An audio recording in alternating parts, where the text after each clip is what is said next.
Hello guys, आप सभी को अपने YouTube channel Parth destination polytechnic channel पर पॉलिटेक्निक एंट्रेंस एग्जाम की तैयारी चलता है। तो आप सभी इस चैनल से जुड़कर अपना पॉलिटेक्निक पैरामेडिकल डेंटल की तैयारी कर सकते हैं। अगर आप सभी पॉलिटेक्निक पैरामेडिकल डेंटल की तैयारी करते हैं तो आप सभी इस चैनल से जुड़कर अपना पॉलिटेक्निक पैरामेडिकल डेंटल की तैयारी करिए। तो आप सभी को पहला क्वेश्चन दिखाई दे रहा होगा। आज महामैराथन क्लास होने वाला है फिजिक्स केमिस्ट्री मैथ तीनों को साथ लेकर। क्या फिजिक्स केमिस्ट्री मैथ तीनों को साथ लेकर महामैराथन क्लास होने वाले हैं? तो आप सभी जुड़कर अपना पॉलिटेक्निक पैरामेडिकल डेंटल की तैयारी करिए। तो आप सभी को क्वेश्चन दिखाई दे रहा होगा, प्रकाश का तरंगदैर्घ्य किस रंग के लिए सबसे कम होता है? प्रकाश की जो तरंगदैर्घ्य है किस रंग के लिए सबसे कम होती है? बैगनी रंग के लिए सबसे कम होती है। यही पूछ लेता है किस रंग के लिए सबसे अधिक होता है। कम की जगह पर अधिक रहता है तो लाल रहता है। क्या? लाल। आप सभी को दिखाई दे रहा होगा नीचे क्वेश्चन, सूर्य से सबसे नजदीक स्थित ग्रह है। सूर्य के सबसे नजदीक स्थित ग्रह कौन सा है? बुध। सूर्य के सबसे नजदीक स्थित ग्रह कौन सा है? बुध।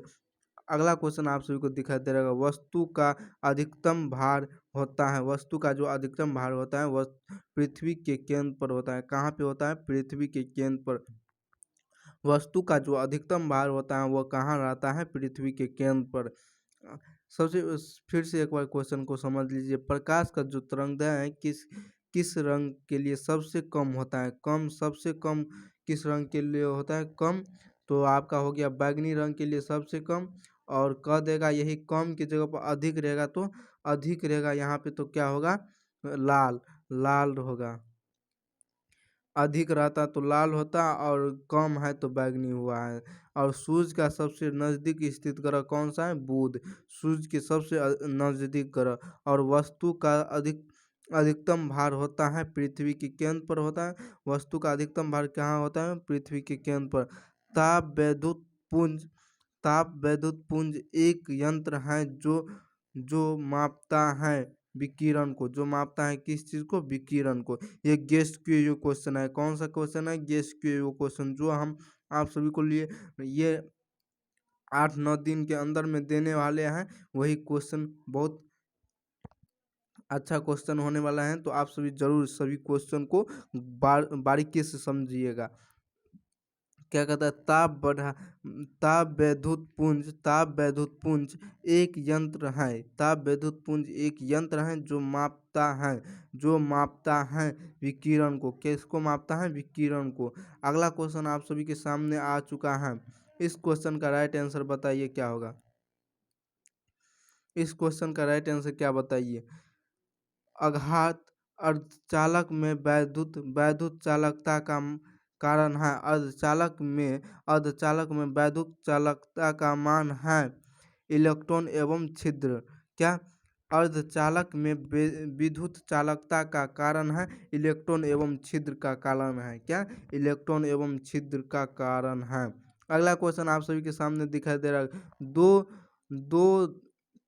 ध्वनि तरंगे के बीच व्यक्तीकरण तब हो सकता है जब उसकी आवृत्ति जो समान रहेगा। क्या? आवृत्ति समान रहेगा। दो ध्वनि तरंगे के बीच व्यक्तीकरण तब हो सकता है जब उसकी आवृत्ति समान होगा। क्या? आवृत्ति जो समान होगा। ताप के बढ़ाने पर गैसीय माध्यम में ध्वनि का वेग जो है क्या होगा? ध्वनि का वेग होगा गैसीय माध्यम में बढ़ता है। क्या? बढ़ता है या बढ़ेगा। ताप के बढ़ाने पर गैसीय माध्यम में ध्वनि का जो वेग है बढ़ाने पर बढ़ता है। अगला क्वेश्चन आप सभी के नीचे दिखाई दे रहा है। बर्फ का पानी में बदलना एक कौन सा परिवर्तन है? बर्फ का जो है पानी में बदलना कौन सा परिवर्तन है? भौतिक परिवर्तन। बर्फ का जो बदलना होता है भौतिक परिवर्तन। अगला क्वेश्चन आप सभी के सामने आ रहा है। इस क्वेश्चन का राइट आंसर बताइए। मानव आँख को देखने वाला प्रकाश तरंगदैर्घ्य कितना होता है? 600 nm। कितना? 600 nm होता है क्या? 600 nm। अगला क्वेश्चन आप सभी को कहता है एक रॉकेट कार्य करता है। रॉकेट जो है कार्य करता है किस सिद्धांत पर कार्य करता है? रेखीय संवेग संरक्षण के सिद्धांत पर। रेखीय संवेग संरक्षण के सिद्धांत पर क्या? रेखीय संवेग संरक्षण के सिद्धांत पर रॉकेट जो कार्य करता है संवेग संरक्षण के सिद्धांत पर। अगला क्वेश्चन आप सभी को कहता है प्रथम परमाणुवीय रिएक्टर की किनके द्वारा निर्मित किया गया है?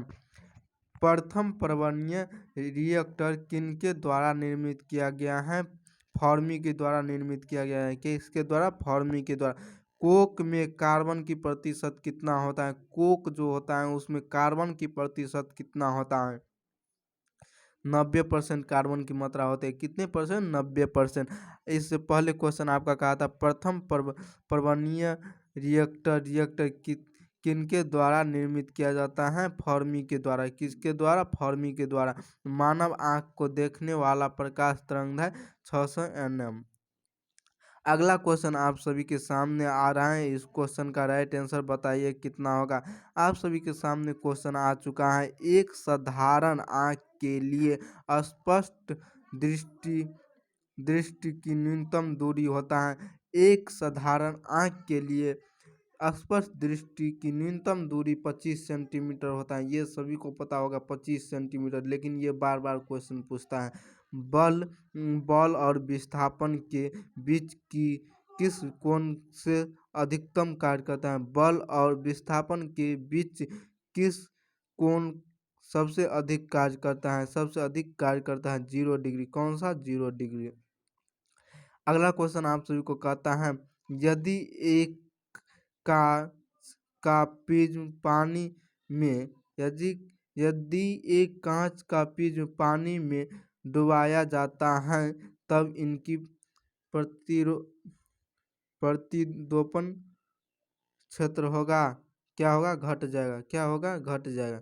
घट जाएगा। क्या होगा? घट जाएगा। फिर से ही क्वेश्चन को समझ लेते हैं, अच्छा से दिखाई नहीं देता होगा। आप सभी के सामने आ गया है। इस क्वेश्चन का राइट आंसर बताइए क्या होगा। क्या? यदि एक कांच का जो प्रिज्म पानी में डुबाया जाता है तब इसकी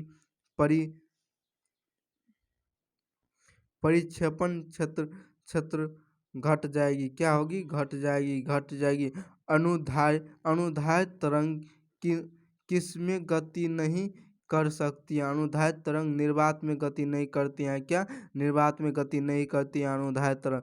और आप सभी के सामने अगला क्वेश्चन आ रहा है। इस क्वेश्चन को राइट आंसर बताइए क्या होगा। आप सभी के सामने अगला क्वेश्चन आ चुका है। इस क्वेश्चन को राइट आंसर बताइए क्या होगा। क्या कहता है? आइंस्टीन का द्रव्यमान ऊर्जा समीकरण E बराबर mc² होता है।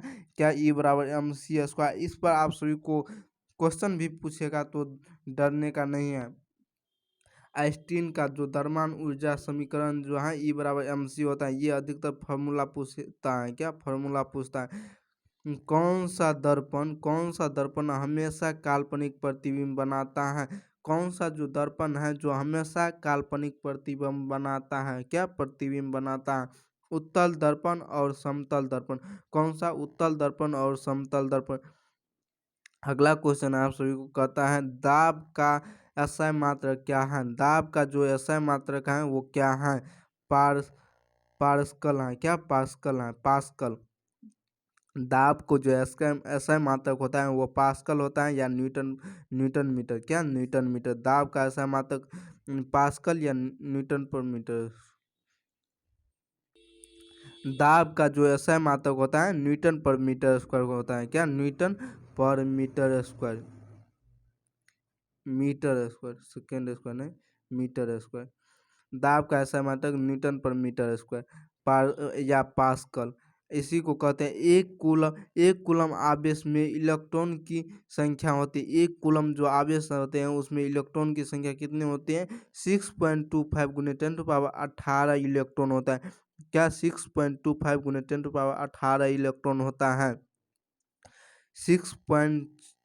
25 गुने 10⁻18 इलेक्ट्रॉन होते हैं। या अगला क्वेश्चन आप सभी के सामने आ चुका है। इस क्वेश्चन का राइट आंसर बताइए क्या कहता है। गाड़ियों में साइड दर्पण के रूप में किस दर्पण का प्रयोग होता है? उत्तल दर्पण का प्रयोग होता है। कौन सा दर्पण? उत्तल दर्पण। कौन सा दर्पण होता है? उत्तल दर्पण। गाड़ियों के साइड मिरर में दर्पण के रूप में किस किस दर्पण का उपयोग होता है? उत्तल दर्पण का। अगला क्वेश्चन आप सभी के सामने है। अगला क्वेश्चन आप सभी के सामने आ चुका है। नोमरिकल है क्या? नोमरिकल ये क्वेश्चन कुछ नोमरिकल भी फिजिक्स में अधिकतर नोमरिकल रहता है, तो इसीलिए पानी एवं शीशों के अपवर्तनांक। क्या पानी और शीशों का अपवर्तनांक वह क्रमशः 4/3 है एवं 3/2। क्या पानी एवं शीशा, पानी पहले है इसके बाद शीशा का अपवर्तनांक 4/3 है एवं 3/2 है, तो शीशे के सापेक्ष पानी का अपवर्तनांक। क्या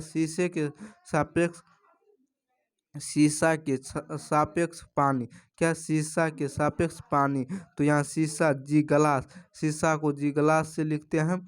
कितना दिया है शीशा के सापेक्ष पानी का? तो μW।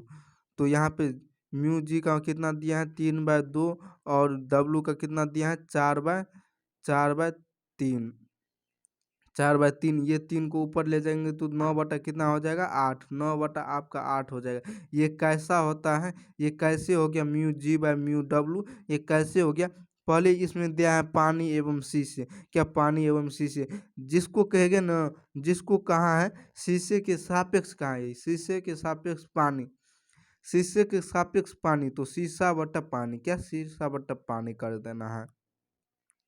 अगला क्वेश्चन, यही शीशा और पानी की जगह पर दूसरा चीज़ रहता है वायु और हवा और वाटर रहता है। तो पहले हवा रहता है तो हवा को देते हैं, इसके बाद पानी को देते बटा में। अगला क्वेश्चन आप सभी के सामने आ चुका है। इस क्वेश्चन का राइट आंसर बताइए क्या होगा। 1 ओम, 2 ओम और 3 ओम के प्रतिरोध को समांतर क्रम में जोड़ने पर प्रभावी प्रतिरोध का मान कितना होगा? 6/11 ओम होगा। कितना? 6/11 ओम। 1 ओम, 2 ओम, 3 ओम के प्रतिरोध को समांतर क्रम में जोड़ने पर प्रभावी प्रतिरोध का मान कितना होगा? 6 ओम होगा। यह आपको समझ में नहीं आया होगा। 6/11 1 2 3 ओम है, तो 6/11 कैसे हो चुका है? तो सबसे पहले समांतर क्रम में निकालने के लिए 1/RP होता है। क्या 1/RP बराबर 1/R1 प्लस 1/R1 R2/1/R3 ऐसे रहता है। तो आप सभी को डायरेक्ट कर लेना है। क्या 1/1 2 3 का एलसीएम कितना हो जाएगा? 6। और इसको 1 को 6 से गुना करेंगे तो कितना? 6 बार में, प्लस 2 को 6 से गुना करेंगे तो 3 दूना 6 होता है। तो आप सभी को 3 हो चुका है। और यहाँ पे 3 दूना 6 तो 2, तो कितना हो चुका है? 3 2 5 6 5 11, 11/6 आया है। तो 6/11 कैसे हो गया? क्योंकि इसको कोना कोनी जब गुना करेंगे, कोना कोनी गुना, आरपी बराबर निकालना है हमें। क्या आरपी बराबर निकालना है? तो आरपी बराबर हो गया 6/11 हो चुका है। कितना? इसको कोना कोनी गुना करेंगे, 1 है, 1 बटा कितना हो गया? 11 बराबर आरपी। तो आरपी बराबर हो गया 6/11। आप सभी का राइट आंसर। अगला क्वेश्चन आप सभी के सामने आ रहा है। इस क्वेश्चन को राइट आंसर बताइए क्या होगा। अगला क्वेश्चन आप सभी के सामने आ चुका है। राइट आंसर बताइए इसका क्या होगा। एक सेकेंड। इस क्वेश्चन को राइट आंसर बताइए क्या होगा। आप सभी के सामने क्वेश्चन है। यदि दो बल सदिश के परिमाण 6 न्यूटन तथा 8 न्यूटन है और वे परस्पर लंबवत लगे हैं, तो उसके परिणामी बल का परिमाण होगा 10 न्यूटन होगा। 10 न्यूटन होगा। कितना? 10 न्यूटन। आप सभी को 11th में फार्मूला याद होगा। जो 10th में है उसको तो फार्मूला नहीं याद होगा। R² बराबर होता है P² प्लस Q²। जब ऐसे होगा, ये P रहेगा, ये Q रहेगा, या A रहेगा, ये B रहेगा, तो A² plus B² plus 2AB cos theta होता है R² बराबर। यहाँ तो RQ है, तो RQ cos थीटा है। तो P का मान और Q का मान कितना दिया है? 6 न्यूटन और 8 न्यूटन। 6 newton 8 newton. गुना 6 8 कॉस कॉस 90 डिग्री जीरो हो जाता है, तो ये पूरा टर्न कितना हो जाएगा 0। ये पूरा टर्न कितना हो जाएगा 0। 6 का स्क्वायर होता है 36, 6 का स्क्वायर 36, 8 का स्क्वायर 64 होता है। इसको जब r का स्क्वायर है इस पर रूट चढ़ेगा और 36 को 64 को जोड़ेंगे तो कितना हो जाएगा 100। कितना 100 रूट में रहेगा तो आपका कितना हो जाएगा 10 न्यूटन आ गया है आपका आंसर। तो चलिए देखते हैं अगला क्वेश्चन आप सभी को क्या कहता है। अगला क्वेश्चन आप सभी के सामने अगला क्वेश्चन आ चुका है। एक रेलगाड़ी 11 मीटर पर सेकेंड के वेग से चलती है। वेग ब्रेक लगने पर रेलगाड़ी 121 मीटर चलकर रुक जाती है। विस्थाप विरामावस्था में आगे आगे आने में समय लगेगा। क्या कहते हैं क्वेश्चन फिर से समझ लीजिए। एक जो रेलगाड़ियाँ हैं जो 11 मीटर पर सेकेंड के वेग से चलती हैं, ब्रेक लगने पर रेलगाड़ी 121 मीटर चलकर रुक जाती हैं। 100 ब्रेक लग जाता है तो 121 मीटर चलकर रुक जाती हैं। और विरामावस्था में आगे में समय लगेगा। आगे में कितना समय लगेगा? आप सभी को 11th में ये फार्मूला है v बराबर v² बराबर u² प्लस 2as। यही होता है v बराबर u प्लस at। और एक फार्मूला होता है v² v और आप सभी को v² v और एक फार्मूला और होता है v बराबर ut प्लस हाफ at²। ये फार्मूला आता है v बराबर। और एक फार्मूला आता है v बराबर u प्लस at v² बराबर u² प्लस 2as। तो v² अंतिम वेग कितना है 0 है और प्रारंभिक वेग कितना है 11 मीटर। कितना 11 मीटर पर सेकेंड, तो 11 का स्क्वायर गुना 2 गुना विस्थापन कितना है 121 मीटर। कितना 121 मीटर गुना करने पर कितना आया -1/2 मीटर पर सेकेंड स्क्वायर। क्या -1/2 मीटर पर सेकेंड स्क्वायर। और v बराबर u प्लस at है। तो t निकालना है, क्या मुझे टाइम निकालना है। टाइम दिया हुआ टाइम लगेगा तो टाइम बराबर हो गया v बटा u।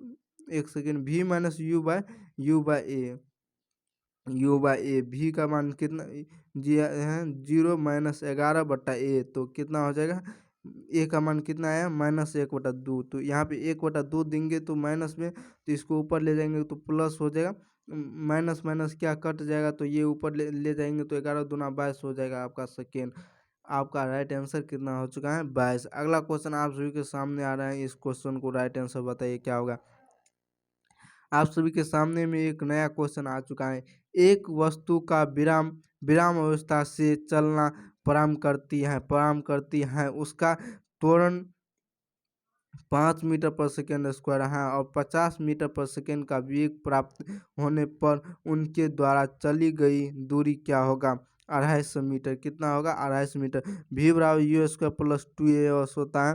तो आप सभी को s दिया है 250 मीटर। क्या 250 मीटर s दिया है आप सभी को 250 मीटर दिया नहीं है आप सभी को, आया है s। कैसे आएगा? v का मान कितना है 50 और u का मान 0। 50 का स्क्वायर बटा s निकालना है। ये कितना है ये आप सभी का 5 मीटर पर सेकेंड स्क्वायर है। तो 5 दूना 10 कितना हो चुका है 10 और 25 यू कितना 0 और भी 50 को वर्ग 2500 कितना 2500 बट्टा कितना हो जाएगा आपका 5 दूना 10 ये 0 से 0 कैंसिल। 250 आपका आ चुका है। कैसे आया है आप सभी को समझ में आया होगा।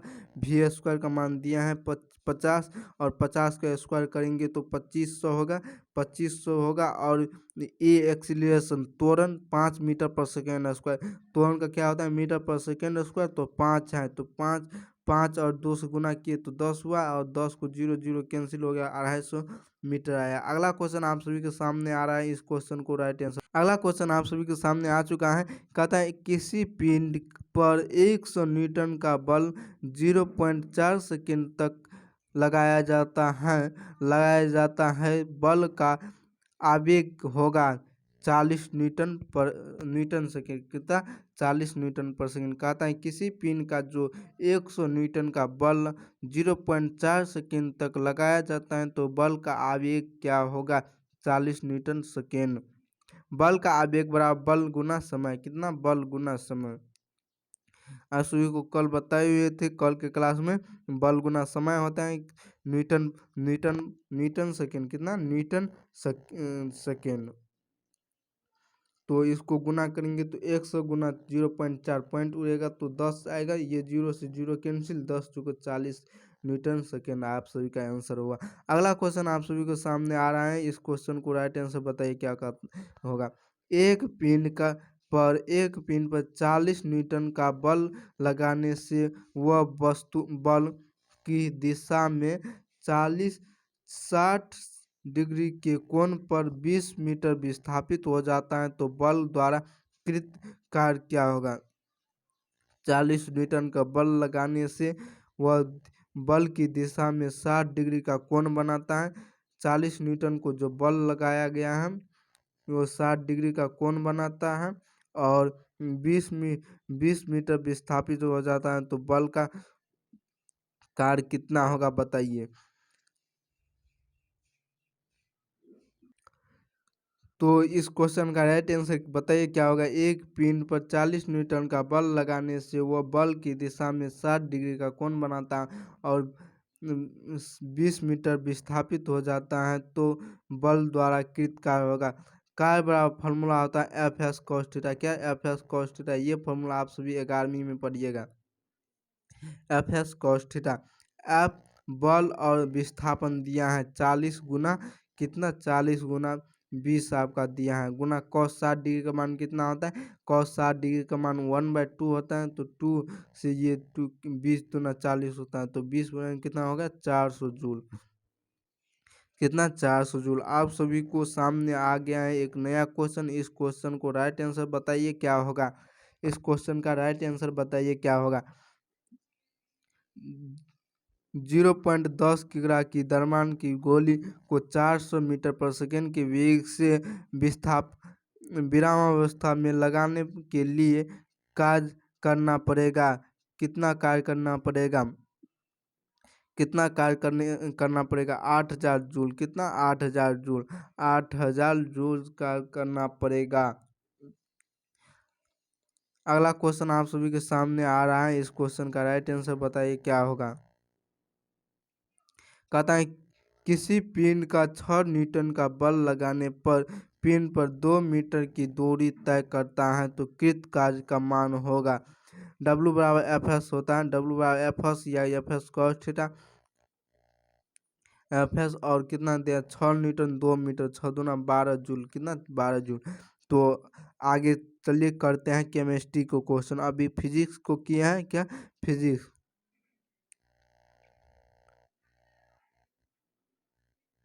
फिजिक्स का क्वेश्चन किया है तो चलिए अगला क्वेश्चन करते हैं केमिस्ट्री का। क्या केमिस्ट्री का अगला क्वेश्चन आप सभी केमिस्ट्री को करते हैं तो चलिए देखते हैं केमिस्ट्री में कैसा क्वेश्चन पूछता है और आप सभी को गेस किए हुए क्वेश्चन दिखाते हैं।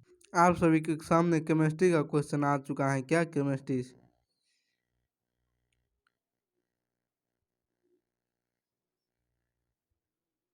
केमिस्ट्री का क्वेश्चन आ चुका है जी।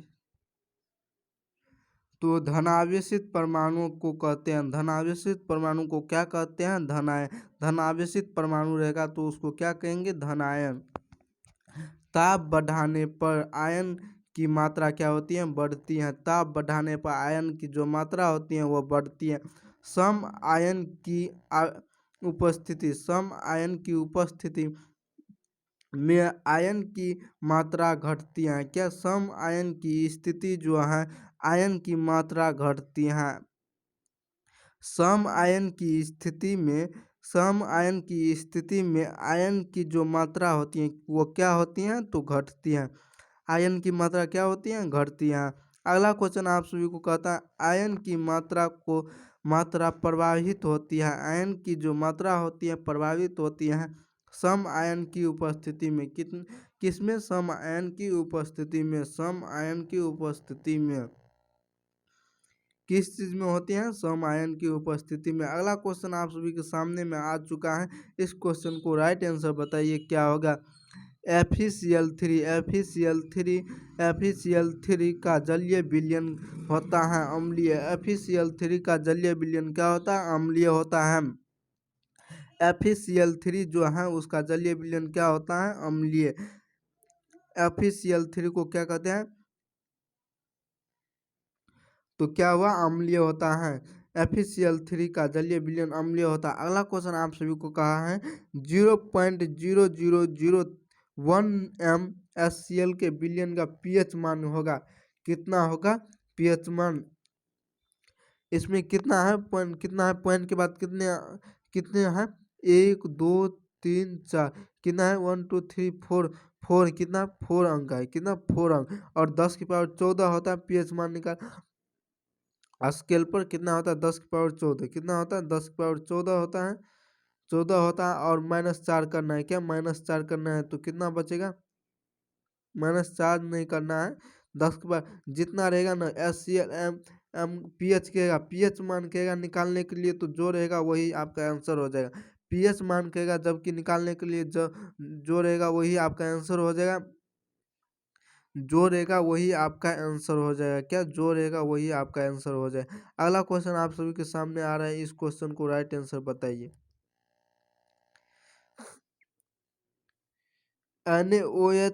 NaOH एक परवल क्षार क्योंकि NaOH जो है एक परवल क्षार है। क्या परवल क्षार है? क्यों है? यह एक विद्युत बहुत आयनीकृत होती है।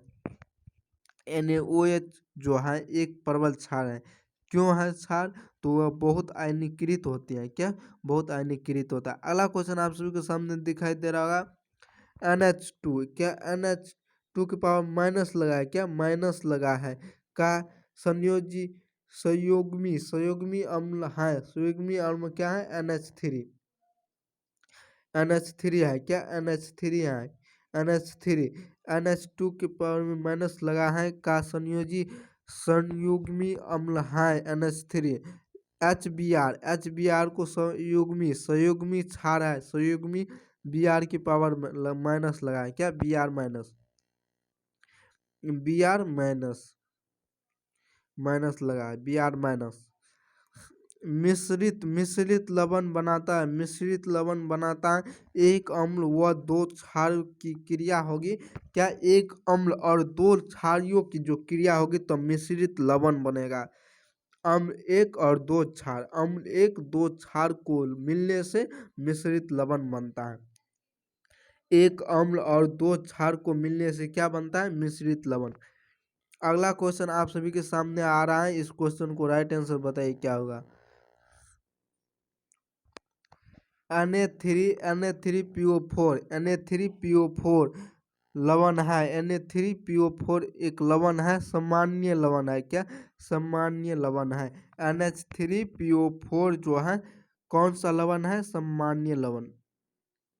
अगला क्वेश्चन आप सभी को कहता है HCl के 10⁻⁸ मोलर विलयन का पीएच होगा। पीएच मान जो होगा क्या होगा? HCl के पावर 10 HCl के 10⁻⁸ मोलर विलयन का पीएच मान 6 अथवा तथा 7 के मध्य होगा। क्या होगा? 6 तथा 7 के मध्य। आप सभी को ऐसा क्वेश्चन पूछेगा तो डरने का नहीं रहेगा। 6 तथा 7 के मध्य क्या लिखना है? 6 तथा 7 के मध्य। अगला क्वेश्चन आपसे कहता है मोल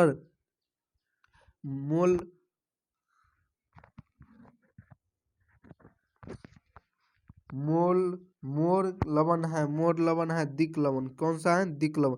मोर लवण जो है क्या है? दिक लवण। मोर जो लवण है वो कौन सा लवण है? दिक लवण। फिनोल्फ्थालीन क्या? फिनोल्फ्थालीन गुलाबी रंग देता है। फिनोल्फ्थालीन जो है वो कौन सा रंग देता है? गुलाबी रंग। किसके कारण? क्षार के साथ। किसके साथ? तो क्षारी के साथ। फिनोल्फ्थालीन रंग जो गुलाबी रंग देता है किसके साथ? तो क्षारी के साथ। फिनोल्फ्थालीन है एक दुर्बल अम्ल। क्या? फिनोल्फ्थालीन एक जो है क्या है दुर्बल अम्ल है, क्या दुर्बल अम्ल। फिनोल्फिथलीन जो एक रंग है वो कौन सा है, क्षार के साथ देता है। गुलाबी जो रंग देता है वो कौन सा है, क्षार के साथ देता है। फिनोल्फिथलिक कौन सा रंग देता है, गुलाबी रंग देता है, वो दुर्बल अम्ल। फिनोल्फिथलीन जो है एक कौन सा अम्ल है, दुर्बल अम्ल है। अगला क्वेश्चन आप सभी के सामने आ रहा है, इस क्वेश्चन को राइट आंसर बताए। पीएच पैमाने पर पैमाने पीएच पैमाना विक, विकसित किया था सोरेनसन ने, किसने, सोरेनसन ने। पीएच जो पैमाना है उसको किसने विकसित किया था, सोरेनसन ने। NH4Cl का पीएच मान होगा, NH4Cl का पीएच मान कितना होगा, 7। NH4Cl का मान जो है पीएच मान कितना होगा, 7 से कम।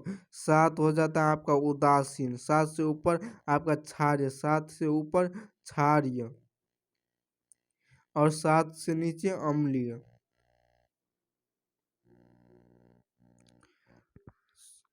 सूचक सूचक वे पदार्थ हैं जो अम्ल तथा क्षार के साथ भिन्न भिन्न रंग देता है। अम्ल तथा क्षार के साथ जो मिलेगा तो विभिन्न रंग देगा। कौन, सूचक के जो पदार्थ हैं जो अम्ल तथा क्षार के साथ मिलकर भिन्न भिन्न रंग देते हैं।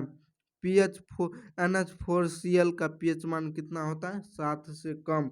अगला क्वेश्चन कहता है आप सभी को NaCl नमक का जो पीएच मान है वो कितना है, 7, जो उदासीन है।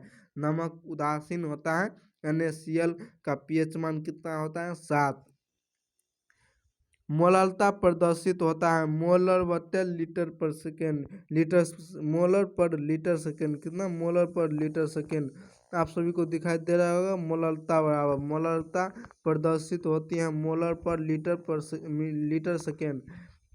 अगला क्वेश्चन आप सभी को कहता है मोलर मोलर बिलियन वह है जिसमें जिसमें विलेय का 1 मोल होता है। विलेय का कितना, 1 मोल होता है। विलायक के 1000 ग्राम के बराबर, क्या है, 1000 होता है, कितना, 1000, विलायक के 1000।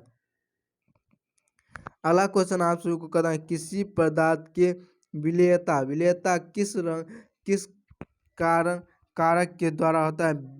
किसी पदार्थ की विलेयता जो है किस कारण के द्वारा प्रभावित नहीं होती हैं, किस कारण के द्वारा प्रभावित नहीं होती हैं, तो दाब के द्वारा। किसके कारण, दाब के द्वारा।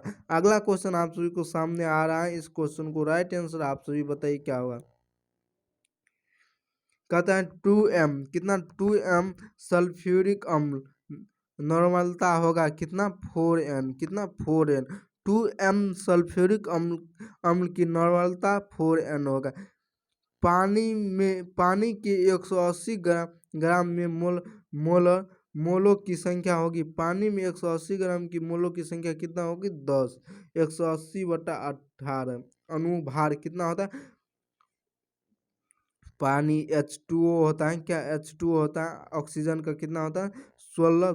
परमाणु द्रव्यमान कितना होता है, 16, और हाइड्रोजन का कितना है, 2। तो दोनों को जोड़ने पे कितना आया, 18, और 118 ग्राम का होता है। 118/18 यानी 10 आपका राइट आंसर। अगला क्वेश्चन आप सभी के सामने आ रहा है, इस क्वेश्चन को राइट आंसर बताइए क्या होगा। अगला क्वेश्चन आप सभी के सामने आ चुका है, इस क्वेश्चन को राइट आंसर बताइए क्या होगा। विलयन का जो गुण ताप पर निर्भर नहीं करता है वह है मोलरता, क्या, मोलरता। विलयन का जो गुण ताप पर निर्भर नहीं करता है वह है मोलरता।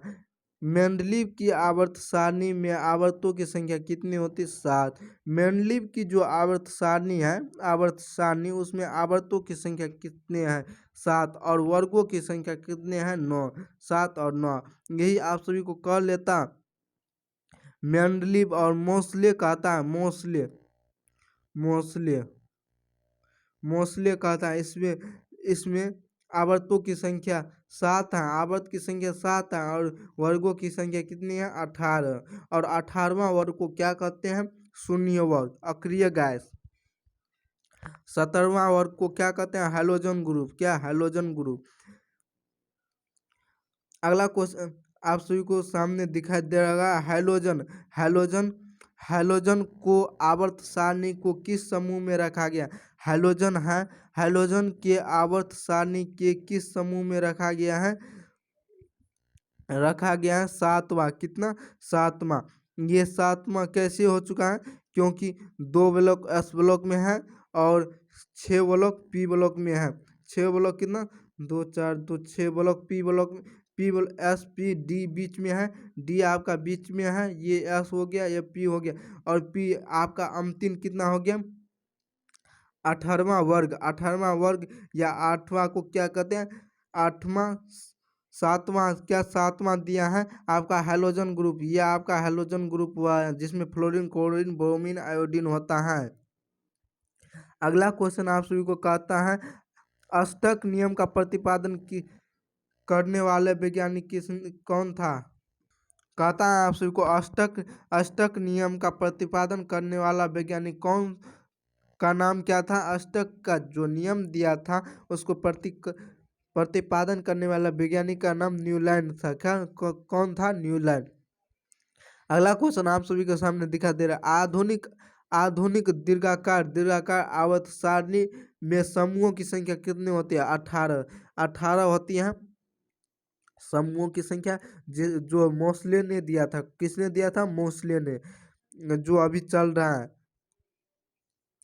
आधुनिक में। किसी आवर्त सारणी में बाएं से दाएं जाने पर, क्या बाएं से दाएं जाने पर बाएं से दाएं बढ़ने पर, बाएं से जो दाएं चलेंगे तो तत्वों की क्या होगी? तत्वों में क्या परिवर्तन होगी? तत्वों की ऑक्साइडों की क्षारीय प्रकृति को जो होता है वो घटती जाती है। क्या क्षारीय जो प्रकृति होती है वो घटती जाती है। किसी आवर्त सारणी में बाएं से दाएं जाने पर दाएं जाने पर तत्वों की ऑक्साइडों की क्षारीय प्रकृति होती है वो क्या होती है? घटती है। अगला क्वेश्चन आप सभी के सामने आ रहा है। इस क्वेश्चन को राइट आंसर बताना है आप सभी को। क्या कहता है? परमाणु क्रमांक 17वें तत्व का आवर्त सारणी में स्थान है। 17वें तत्व का स्थान कहाँ पे है?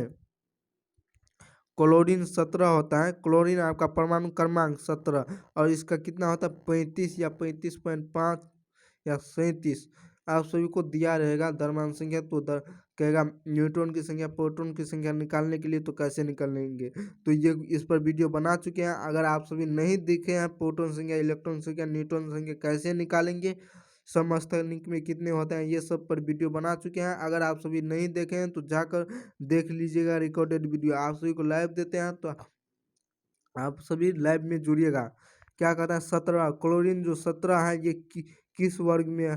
किस वर्ग और किस आवर्त में है? तीसरे आवर्त और 7वां वर्ग। कितना? 7वां वर्ग।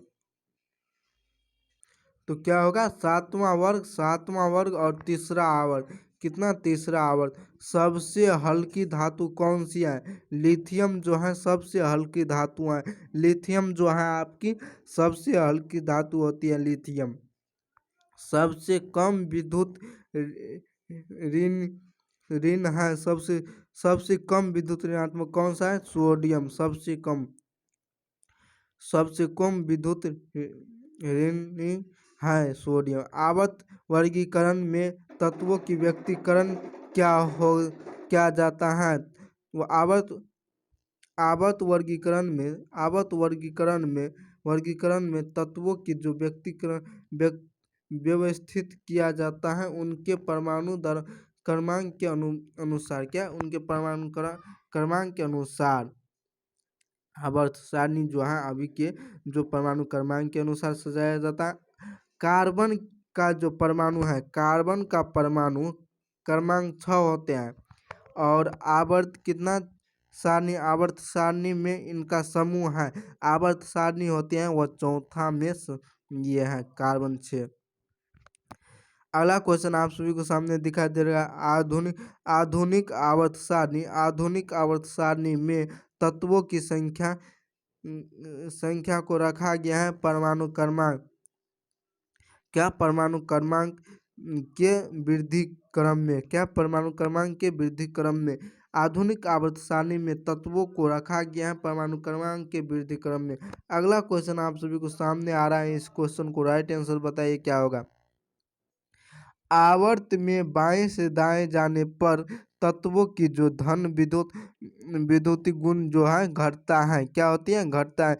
आवर्त में बाएं से दाएं की और बढ़ने पर क्या होते हैं, धन विद्युत गुण धन की तत्वों की धन विद्युत गुण जो घटता है। शून्य समूह पर प्रवाह प्रस्तावित किया गया था रैमसे ने, क्या कि कौन ने शून्य समूह का, रैमसे ने, क्या रैमसे ने। अगला क्वेश्चन आप सभी को कहते हैं कॉपर का जो मुख्य अयस्क होता है वह क्या होता है। कॉपर का जो मुख्य अयस्क है वह कौन सा होता है। कॉपर पायराइट होता है। कौन सा होता है, कॉपर पायराइट होता है। कौन सा होता है, कॉपर पायराइट। कॉपर का मुख्य अयस्क कौन सा होता है, कॉपर पायराइट। अगला क्वेश्चन आप सभी को कहता है झाग प्लवन विधि। झाग प्लवन विधि है जो किस प्रकार की अयस्कों का सांद्रण किया जाता है। झाग प्लवन विधि है जो किस प्रकार की अयस्कों का सांद्रण किया जाता है। सल्फाइड अयस्क का सांद्रण किया जाता है। कि कौन सा अयस्क का सांद्रण किया जाता है, सल्फाइड अयस्क का। अगला क्वेश्चन आप सभी को कहता है कृत्रिम गोल्ड होता है एल्युमिनियम ब्रांज का। कृत्रिम गोल्ड जो है किसका होता है, एल्युमिनियम ब्रांज का। कृत्रिम गोल्ड किसका होता है, एल्युमिनियम ब्रांज का। अगला क्वेश्चन आप सभी को कहता है प्राकृतिक में मुक्त अवस्था में पाई जाने वाली धातु है रंजत। कौन सा, रंजत। प्राकृतिक में मुक्त अवस्था में पाई जाने वाली धातु कौन सा है, रंजत। प्राकृतिक में मुक्त अवस्था में पाई जाने वाली धातु का कौन सा नाम है, रंजत। जो धातु ठोस अवस्था में नहीं पाई जाती है वह कौन सा है, पारा। जो धातु ठोस अवस्था में पाई जाती है वह है पारा। ठोस अवस्था में नहीं पाई जाती है वह है पारा। धातुओं के ऑक्साइड प्राय होते हैं क्षारीय। धातु के जो ऑक्साइड होते हैं, यह बार बार क्वेश्चन पूछता है, इसे आप सभी याद करिए। क्या धातु के ऑक्साइड प्राय क्षारीय होता है। धातु के ऑक्साइड क्या होते हैं, क्षारीय। एंटीमनी जो है, एंटीमनी उपधातु का है। क्या है, एंटीमनी आपका उपधातु है। एंटीमनी आपका उपधातु है। अगला क्वेश्चन आप सभी के सामने आ रहा है, इस क्वेश्चन को राइट आंसर बताइए क्या होगा। एल्युमिनियम व आयन अपनी प्राकृतिक अवस्था में नहीं पाई जाती हैं क्योंकि बहुत ही क्रियाशील होते हैं। एल्युमिनियम आयन अपनी प्राकृतिक अवस्था में नहीं पाए जाते हैं क्योंकि बहुत ही क्रियाशील होते हैं। कोरंडम का सूत्र होता है Al2O3। क्या, Al2O3। कोरंडम का सूत्र क्या होता है, Al2O3। ये फार्मूला बार बार पूछता है तो आप सब याद रखिए। क्या कहता है, कोरंडम का सूत्र क्या होता है, Al2O3। अगला क्वेश्चन कहता है धातु में चमक होती है। धातु में कौन सा चमक होता है, मुक्त इलेक्ट्रॉन के कारण। धातु में चमक होती है मुक्त इलेक्ट्रॉन के कारण। धातु में जो चमक होती है मुक्त इलेक्ट्रॉन के कारण। अगला क्वेश्चन आप सभी को सामने आ रहा है, इस क्वेश्चन को राइट आंसर बताइए क्या होगा। पीतल कांसा जर्मन सिल्वर में उपस्थित धातु है कॉपर। क्या, कॉपर। पीतल कांसा जर्मन सिल्वर में उपस्थित धातु है कॉपर। कॉपर का पूछ लेगा अयस्क कौन कौन सा होता है, पीतल कांसा जर्मन सिल्वर। क्या, पीतल कांसा जर्मन सिल्वर। अगला क्वेश्चन आप सभी के सामने आ रहा है, इस क्वेश्चन को राइट आंसर बताइए क्या होगा। अगला क्वेश्चन आप सभी को कहता है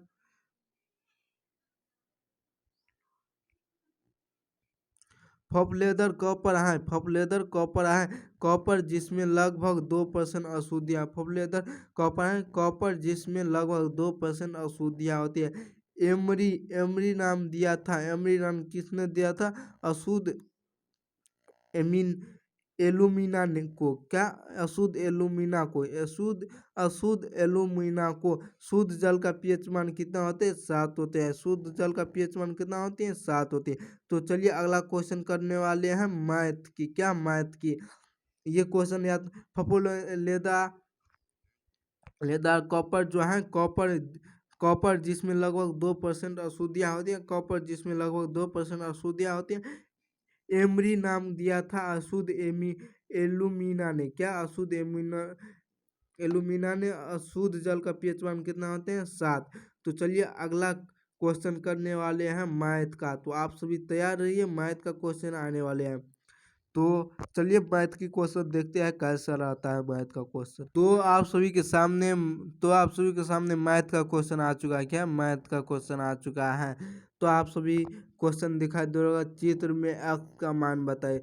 तो आप सभी बताइए एक्स का मान यहाँ पे है, तो ये 120 है, ये 40 है, तो एक्स का मान कितना होगा?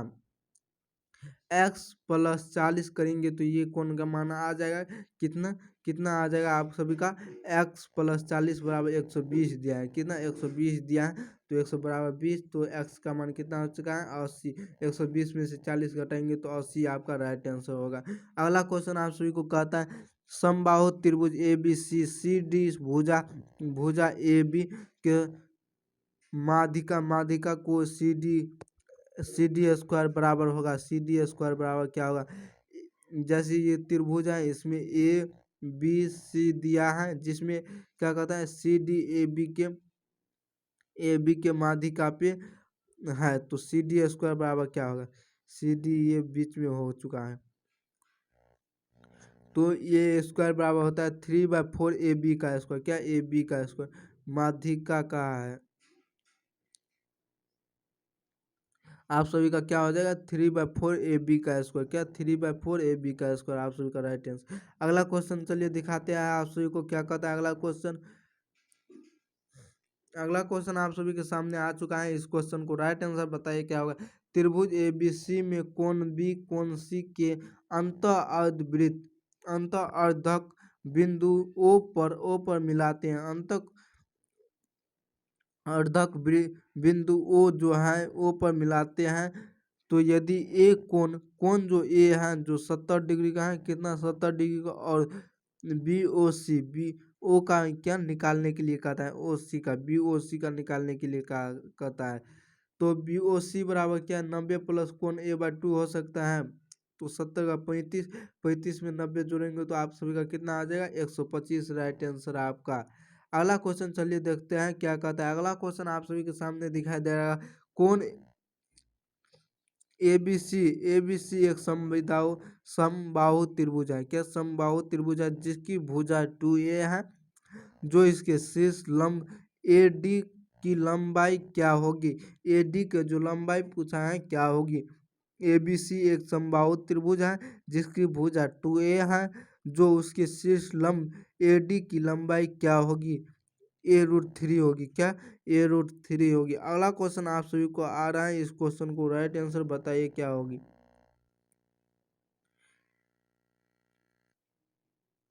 अगला क्वेश्चन आप सभी को सामने दिखाई दे रहा होगा एक समकोण समद्विबाहु त्रिभुज की भुजा 8 सेंटीमीटर क्या 8 सेंटीमीटर है, तथा भुजा कर्ण प्रक्षेप होगा। कर्ण प्रक्षेप बराबर क्या होता है? कर्ण/2 होता है प्रक्षेप बराबर। तो 8√2 तो 8 का आधा 4√2 हो जाएगा। क्या? 4√2। अगला क्वेश्चन आप सभी के सामने आ रहा है, इस क्वेश्चन को राइट आंसर बताइए क्या होगा? एक समांतर चतुर्भुज की संलग्न भुजाएं 16-18 लंबी हैं, 16 तथा 18 सेंटीमीटर, 16 सेंटीमीटर 18 सेंटीमीटर। एक बीकन 26 सेंटीमीटर, तो दूसरे बीकन की लंबाई होगी, दूसरे बीकन जो है उसकी लंबाई क्या होगी? 26 मीटर ही होगी। कितना मीटर? 26 मीटर ही होगी। अगला क्वेश्चन आप सभी के सामने आ रहा है, इस क्वेश्चन को राइट आंसर बताइए क्या होगा? अगला क्वेश्चन आप सभी के सामने आ चुका है। यदि समांतर चतुर्भुज ए बी सी डी के विकर्ण ई पर काटते हैं, तो कौन त्रिभुज बी सी ई का क्षेत्रफल समांतर चतुर्भुज का क्षेत्रफल होगा 1/4 गुना। कितना गुना? 1/4 गुना। 1/4 गुना होगा। अगला क्वेश्चन आप सभी को कहता है दो समरूप त्रिभुज का क्षेत्रफल क्रमशः 9 मीटर स्क्वायर तथा 36 मीटर स्क्वायर है। यदि एक त्रिभुज की ऊंचाई जो है ऊंचाई जो 2.4 मीटर हो तो दूसरे त्रिभुज की ऊंचाई ज्ञात करें। दूसरे त्रिभुज की ऊंचाई ज्ञात करें 4.8 मीटर। कितना? 4.8 मीटर। अगला क्वेश्चन आप सभी के सामने आ रहा है, इस क्वेश्चन को राइट आंसर बताइए क्या होगा। अगला क्वेश्चन आप सभी को सामने दिखाई दे रहा है, दो समरूप त्रिभुज के क्षेत्रफल 144 वर्ग सेंटीमीटर और 81 वर्ग सेंटीमीटर। यदि बड़े त्रिभुज की सबसे बड़ी भुजा 36 सेंटीमीटर है तो छोटे त्रिभुज की सबसे बड़ी भुजा सेंटीमीटर में होगी। कितना सेंटीमीटर में होगी? 27।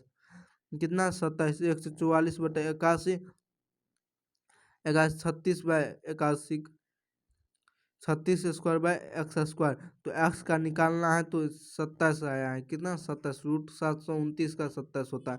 आप सभी का आंसर दिखाई दे रहा हो 27। अगला क्वेश्चन आप सभी को सामने दिखाई दे रहा होगा, दो दो समरूप त्रिभुज की ऊंचाई जो है क्रमशः 2-3 है, 2-3 सेंटीमीटर। उनके क्षेत्रफल का अनुपात कितना होगा? दो समरूप त्रिभुज है, उसकी ऊंचाई दिया है 2 और 3 सेंटीमीटर, उसके क्षेत्रफल का अनुपात 4:9 हो जाएगा। कि क्षेत्रफल पूछेगा, स्क्वायर देंगे, स्क्वायर 4:9। अगला क्वेश्चन आप सभी को कहता है, संलग्न चित्र में त्रिभुज ए बी ओ और समरूप डी ओ सी यदि ए बी बराबर 3 सेंटीमीटर, सी डी बराबर 2 सेंटीमीटर, ओ सी बराबर 3.8 सेंटीमीटर, तो ओ डी बराबर 3.2 सेंटीमीटर, तो ओ ए प्लस ओ बी का मान निकाले। ओ ओ ओ ए प्लस ओ बी का मान कितना हो जाएगा? 10.5 मीटर। कितना? 10.5 मीटर। अगला क्वेश्चन आप सभी के सामने आ रहा है, इस क्वेश्चन को राइट आंसर बताइए क्या होगा। अगला क्वेश्चन आप सभी को कहता है, 12 भुजाओं वाले समबाहु त्रिभुज के प्रत्येक अंतःकोणों का मान होगा। अंतःकोण बराबर फॉर्मूला आता है 2n-4 गुना 90 बाय, प्रत्येक अंतःकोण का फॉर्मूला आता है 2n-4 गुणित 90/n, या n-2 गुना 180 गुना 180 बट्टा n, 180/n। तो कितना? 12 दिया है, 12 में से 2 गया, आपका कितना हो गया? 10 गुना 180 अब बट्टे कितना? n का मान कितना है? 12। 6×2 = 12, 6×3 = 18, यानी 30 ऊपर में हो चुका है। 5×2 = 10 आपका, तो 30×5 3×5 15, 150 आपका राइट आंसर हो चुका है। कितना? 150। अगला क्वेश्चन आप सभी के सामने अंतःकोण पूछ लेता, अंतःकोण पूछ लेता इसी में अंतःकोण, अंतःकोण तो n-2 इंटू 180 होता है अंतःकोण। अंतःकोण का मान कितना होता है? n-2 into 180। यही प्रत्येक अंतःकोण पूछ लेता है तो क्या हो जाता है? प्रत्येक अंतःकोण का मान n-2 इंटू 180 डिग्री, 180 डिग्री बट्टा कितना? n, या 2n-4 गुना 90/n, 2n-4 गुना 90/n, या 2n-4 गुना 90। अंतःकोण का ये होता है, प्रत्येक अंतःकोण का ये होता है, और अंतःकोण का मान ये होता है। प्रत्येक अंतःकोण ये और अंतःकोण ये। अगला क्वेश्चन आप सभी के सामने दिखाई दे रहा होगा, इस क्वेश्चन को राइट आंसर बताइए क्या होगा। 100 मीटर त्रिज्या वाले वृत्तीय पथ पर 25 पाई मीटर चलने पर केंद्र पर आंतरिक कोण का मान रेडियम में होगा। रेडियम में कितना होगा? 25 पाई चलने पर केंद्र का आंतरिक कोण का रेडियम में क्या होगा? 100 मीटर त्रिज्या वाले वृत्त पथ पर 25 पाई मीटर चलने पर केंद्र के आंतरिक कोण का मान क्या होगा? थीटा बराबर होता है L/R, क्या? लंबाई बटा, तो 25 पाई/100 पाई/4 आपका राइट आंसर हो चुका है। क्या? पाई/4 आपका राइट आंसर। अगला क्वेश्चन आप सभी के सामने दिखाई दे, 10 भुजा वाले समबाहु का प्रत्येक बहिष्कोण का मान होता है 36 डिग्री। समबाहु का प्रत्येक बहिष्कोण कितना डिग्री का होता है? 36 डिग्री का। कितना डिग्री का? तो 36 डिग्री का। अगला क्वेश्चन आप सभी के सामने दिखाई दे रहा होगा, यदि कोई कर्मिक रेखा n बराबर घुमाकर अपनी प्रारंभिक स्थिति में आ जाती है तो कोण वह घूमी होगी 4n समकोण का। कितना? 4n समकोण का। एक रेडियन का कोण बराबर होता है π/2 समकोण। कितना? एक रेडियन का π/2 समकोण पूछा 90 डिग्री। 90 का पाई होता है 180। 180 और इसको 90 करने के लिए 2 से भागा करेंगे तो π/2 समकोण। अगला क्वेश्चन आप सभी को कहता है 28 सेंटीमीटर त्रिज्या वाले 28 सेंटीमीटर त्रिज्या वाले वृत्त का जो 22 सेंटीमीटर लंबी चाप की केंद्र पर कोण जो आंतरिक करता है कितना का करता है 45 डिग्री का। कितना का? 45 डिग्री का। 2πr/θ/360 2πr/θ/360 गुना करने पर कितना आया है? 45 डिग्री आपका आंसर आया है। वृत्त की लंबाई L बराबर θ/2πr/θ/360। L बराबर L का मान 22 और थीटा निकालना का है और पाई का मान होता है 22/7 और आर कितना दिया है? आर आपका 28 सेंटीमीटर दिया है त्रिज्या जो आपका कट का है 45 डिग्री। अगला क्वेश्चन आप सभी को कहता है इस क्वेश्चन को राइट आंसर बताइए क्या होगा। अगला क्वेश्चन आप सभी के सामने आ चुका है 3π/4 रेडियन का अंशों का मान होगा। अंशों का मान 135 डिग्री होगा। कितना? 135 डिग्री। 3π/4 रेडियन 3π/4 गुने 180/π यानी 135 डिग्री। कितना? 100 पाई से पाई कैंसिल 4 4 चौको 16 2 0 4 पंचे 20 45 तिया 90 135 आपका राइट आंसर। यदि tan a बराबर x/y तो cos a बराबर मान होगा y/y √x² प्लस y²। क्या? √x² plus y²। p और b का मान दिया है तो h का मान निकालने के लिए √p² प्लस b² होता है तो x² plus y² x² plus h का मान x² y²। cos थीटा बराबर होता है क्या? b/h। b का मान कितना दिया है? b का मान आपका y है तो y/h का मान कितना निकला है? x² plus y² root under में आपका राइट आंसर हो चुका है। अगला क्वेश्चन आप सभी के सामने दिखाई दे रहा होगा। कहता है यदि 4 tan थीटा बराबर 5 तो 2 sin theta plus 2 cos theta by 6 cos theta गुने -3 sin थीटा का मान होगा। टेन थीटा को 4 को इस साइड भेजेंगे तो कितना हो जाएगा? 5/4 और 10 को sin theta by cos theta लिख सकते हैं। sin theta by cos theta तो आपका sin थीटा आपका हो गया 5 और cos थीटा आपका हो चुका है 4। तो ये ही मान आप सभी को यहाँ पे रखना है। जैसे sin थीटा की जगह पर 5 रखेंगे 2 गुना 5 प्लस 2 गुना 4 तो इसको गुना 5 दूना 10 प्लस 4 दूना 8 10 8 18 बट्टा 6 cos 6 चौको 24 24 minus sin 3 sin theta sin का 15 15 15 5 20 4 9 यानी 9 दूना 18 आपका 2 आंसर हो गया राइट आंसर। अगला क्वेश्चन आप सभी के सामने आ रहा है। इस क्वेश्चन को राइट आंसर बताइए क्या होगा। अगला क्वेश्चन आप सभी के सामने दिखाई दे रहा होगा cos a minus sin a बराबर 2 sin a तो cos a plus sin a का मान क्या होगा? cos a plus sin a का जब आप सभी को cos a minus sin a 2 sin theta रहेगा √2 sin थीटा रहेगा तो प्लस में √2 cos थीटा हो जाएगा। क्या? √2 cos थीटा हो जाएगा। √2 क्या? cos थीटा हो जाएगा। यही प्लस में 2 cos थीटा रहता है प्लस में 2 sin theta into cos theta √2 sin theta रहता है तो 2 cos थीटा हो जाता है। प्लस में रहता है तो तब पर भी चेंज होता है। क्या? √2 cos sin थीटा। आप सभी का राइट आंसर क्या हो गया? √2 cos थीटा। अगला क्वेश्चन आप सभी के सामने आ रहा है। इस क्वेश्चन को राइट आंसर बताइए क्या होगा। यदि cot theta plus cosec theta बराबर 5, तो कॉस थीटा का मान क्या होगा? 5 है, 5 है। Cot theta plus plus cosec theta बराबर 5 है, तो कॉस थीटा का मान निकालने के लिए कहता है समकोण त्रिभुज बराबर आप सभी का एक कोण 5 है तो दूसरा कोण 12 होगा। तीसरा कर्ण जो है कर्ण कर्ण जो होता है वह दोनों को योग के बराबर होता है। दोनों